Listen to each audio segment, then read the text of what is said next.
What's going on, everybody? Welcome back to the Eclectic Collector channel.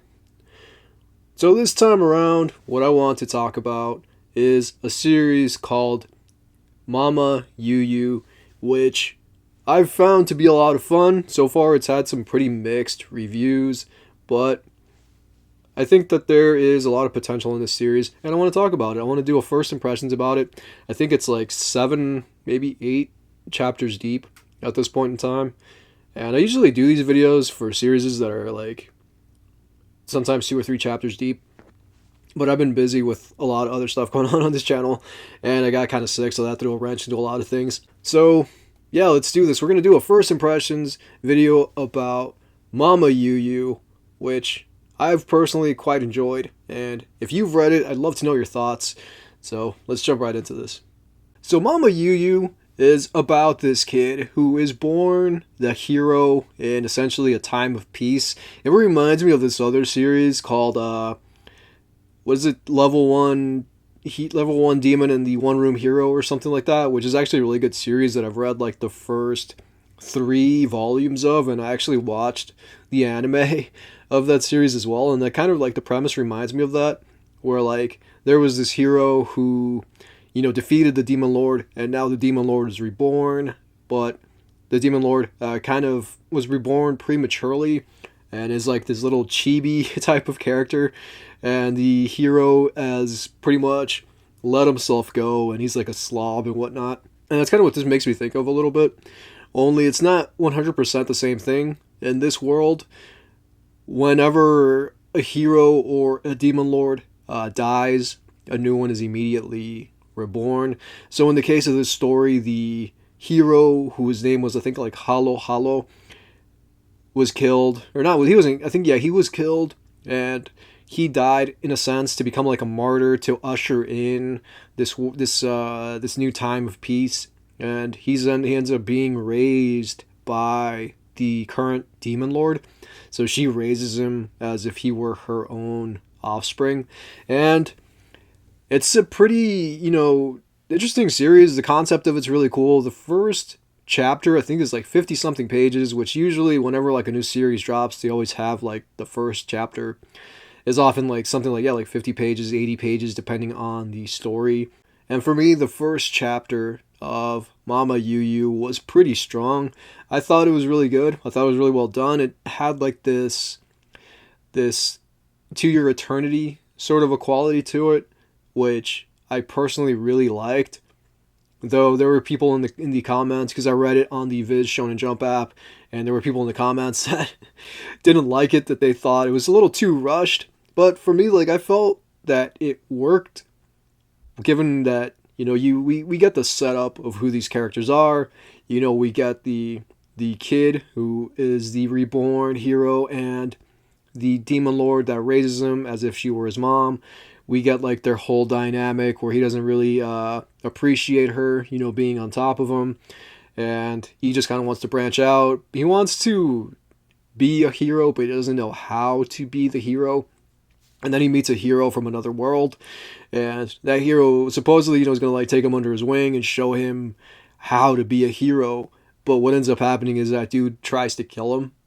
So yeah, like the first chapter, we meet the hero, we meet the Demon Lord, and we meet this hero from another world. And with that hero from the other world coming in, he essentially opens up a gate where other heroes and other Demon Lords will be able to essentially come to this world as well. And at one point, this hero from the other world tries to kill the lead, and our lead character's name is Crolio, and this character tries to kill him, tries to get him killed by bringing the Demon Lord from his own world.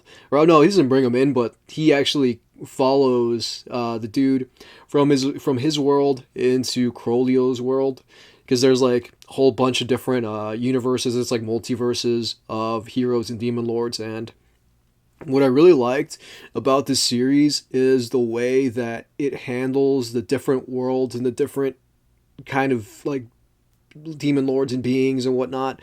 And the Demon Lord that is brought in from the world that the first invading hero comes from, like invading like a Dark Souls game, like a Soulsborne game where like you're invaded by other players, so you're invaded by other heroes, and that's what happens with him. This dude invades and tries to kill him because there can't exist, I think, like more than one hero in each world at a time, or the world like implodes or something.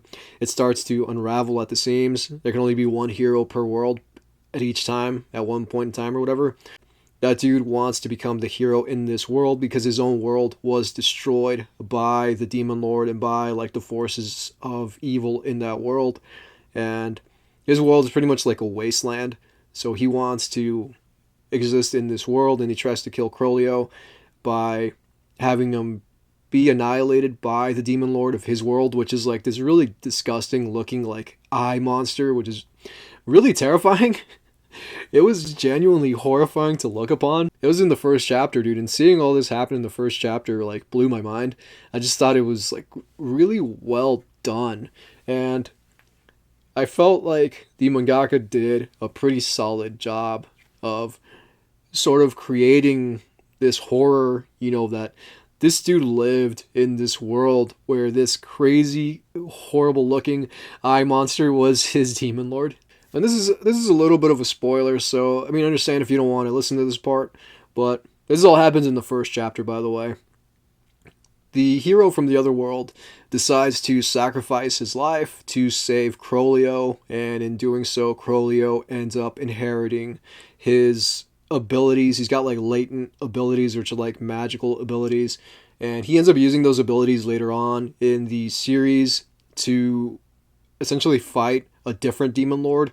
And it's kind of a weird give and take there, because he ends up fighting another demon lord, and that other demon lord essentially tries to like force him to use his abilities that are hidden within himself, now that they were essentially awakened when the other hero sacrificed himself for Crolio.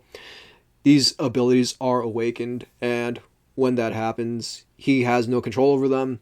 And there's like this dude who was like a general in the Demon Lord army, but because this is a time of peace, like they created like this essentially like combined army of demons and humans, and it's pretty much just all connected, and it's all one tethered army. And this dude who was like a general in the Demon Lord army starts to train Crolio, and Crolio is still kind of weak, but he's like trying to get stronger. It's definitely like the shonen thing, where like you got the weak character who's going to get stronger, and it's a little bit of a slow investment, I guess, if you will, with this dude it's taken him a while to essentially get stronger and to become like a much tougher hero, which I think works, because there's so many shonen stories where like dude goes from like weak to strong in like one page, and like all these power fantasy stories where like the dude just seriously goes weak to strong in like 2 pages, and in this like he actually has to earn becoming stronger. And I feel like there's maybe people that don't want to sit there and watch a character actually grow, especially now in this age of like TikTok and whatnot, where everybody wants everything as quick as possible. And so that might be a factor, but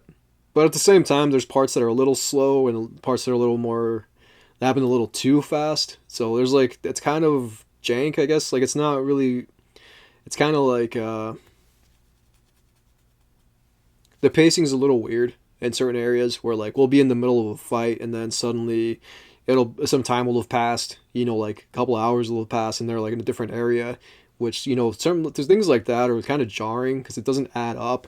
It's like, how the hell did we get here? We were literally just in a fight. And it happens a few times in the story, which I guess, can be a little bit of a mess. But for the most part, I think that it can be overlooked. I've definitely read worse stories. Given the reception that it's received, like I said, it's had like, some pretty good reviews, and then at the same time, there's people that aren't in love with it. And for the most part, I feel like everybody's really, for the most part, flocking to Kagurabachi, or whatever that story's called, which I've also been reading myself, and I plan on doing a video about it. I was going to do a first impressions about Kagurabachi, or whatever that story's called. I'll put the name of it, because I cannot remember the name of it off the top of my head, but I think it's like Kagurabachi or Kagurabuchi, I can't remember, but that's a really good story as well. And I wasn't like super enamored with it right off the bat. It seemed like it exploded right away. Like the first chapter dropped and it already had like a ton of love, and I just couldn't get into it personally. And it was later on, after reading several chapters of it, after reading maybe like the first 4 or 5 chapters, that's when I started to like it and started to build more of an interest in these characters. And right now I'm invested. I'm invested in that story. It's a really good tale, and I'm really looking forward to seeing what's going to happen next. And I'm probably going to do a video about it before the end of the year. But I just wanted like more content to come out, so like I have more stuff to essentially like sink my teeth into, and to, you know, do like a much bigger video about that story than just like a first impressions video like this one. So I don't think it's up there with like Kagurabachi or like or Wild Strawberry, but it is an enjoyable story, you know, for watching this kid who feels useless and feels like he contributes nothing because of the fact that, you know, like I said before, he grew up in this time of peace, so there's really no reason for him to know how to swing a sword or to do really anything that would be required of a hero. So it's tough for him to, you know, become the hero that he's supposed to be. And he essentially is, you know, shamed by that first hero that came into the world, though that dude was essentially destroyed, and he was like completely ruined by his own world and the things that he'd seen and the friends that he'd lost and whatnot, because yeah, he suffered great losses, and that in a sense, you know, distorted his view of the world and of reality. And seeing somebody like Crolio who wanted to help him even though he wanted to kill him, you know, I think like that awakened, you know, the part of him that was a hero, that, you know, the reason that he was doing it in the first place, that reignited that spark, and he ended up saving Crolio's life. And where we're at right now, it's like, it feels like Crolio's starting to awaken his abilities, and I feel like given the events that are leading to him gaining control of his powers, I feel like it all makes sense, and it should make sense, you know, given that this is that event. You know, every manga has like that event that like the thing happens that ignites the character's powers. Like Hunter x Hunter had it with Gon, you know, when he goes like Super Saiyan. When like Gon goes like Super Saiyan in Hunter x Hunter, dude, like, you know, there's that one inciting incident that makes the character, you know, just become a powerhouse. And I feel like that is going to happen in the story. Like, I 100% have a feeling that that's what's going to happen. There's going to be this event that's going to just awaken this dude's powers, you know, like Tokyo Ghoul, like being tortured, Kaneki being tortured in Tokyo Ghoul, and he awakens his powers. I think that that's going to happen here. We'll see though. And yeah, I mean, that's all I have for you. Just my rambling thoughts on this series. If you've read it, I would love to know your thoughts. I'm hoping that it doesn't get canceled. There's a lot of series that like got canceled that are kind of a shame. You know, like I really liked Ayashimon. I thought Ayashimon was a really good story, and that bummed me out that it got canceled. Fabricant 100, I think, also got canceled. There was one that I really liked called Duran or something like that. That one got canceled. There's like so many stories that had potential that ended up, I don't know if they were just not getting the numbers or what, and they ended up going the way of the dinosaurs. And Kagurabachi ended up getting brought in, and then same with this story. MamaYuyu ended up getting brought in as a part of the new lineup. And there's a bunch of other stuff that, you know, just keeps getting brought in, and hopefully some of these things last, you know, hopefully they survive and get more chapters and whatnot, and are allowed to you know, to expand for their worlds to become bigger and for more characters to be brought in and whatnot. Because I feel like there's certain creators that really do deserve a chance, that have an incredible story, and maybe it's just the only reason that the story is being cut is because it doesn't have the numbers and not because the story sucks. Which is a shame, you know, because there's some stories that are incredible that'll never get to flourish because of not being able to reach certain numbers. So if I've helped in any way, shape, or form to get MamaYuyu some numbers that it didn't have, that would be awesome, because I think it's a story that definitely deserves a chance to flourish and to grow and to hopefully build an audience and whatnot. And that's why I do these first impressions videos, to talk about a series, to give genuine thoughts, and to try to get people interested in certain things. So it's not all about just physical media, even though I have a ton of that. But yeah, those are my first impressions on MamaYuyu. I'd love to know your first impressions on any series that you've been reading. Doesn't have to be the one mentioned in this video. What manga are you reading? How are you doing? I hope that everything is going well. I hope everyone you love is doing well. It's been real. It's been a lot of fun. Thank you so much for hanging out with me. Please take care of yourselves. Until next time we meet. Yo, it's himself, the Shadowrunners clique, aka Sleep Allah. Take you on a mental and live for one day, y'all. Sheets, y'all. Guns, y'all. Yo, who got the guns? You got the coke. Hustling them through like big punch cholesterol before he croak. Rest in peace, but a blessed peace and live to one day lay in shoots. Rap over beats and tell wild stories, the mythology mystery. Choke on your own misery. Fuck them, we're the wild bunch. Yo, I asked him if this bike could punch. This shit made me lose my lunch. Bro grabbed the rocket, I said chill before he cocked it.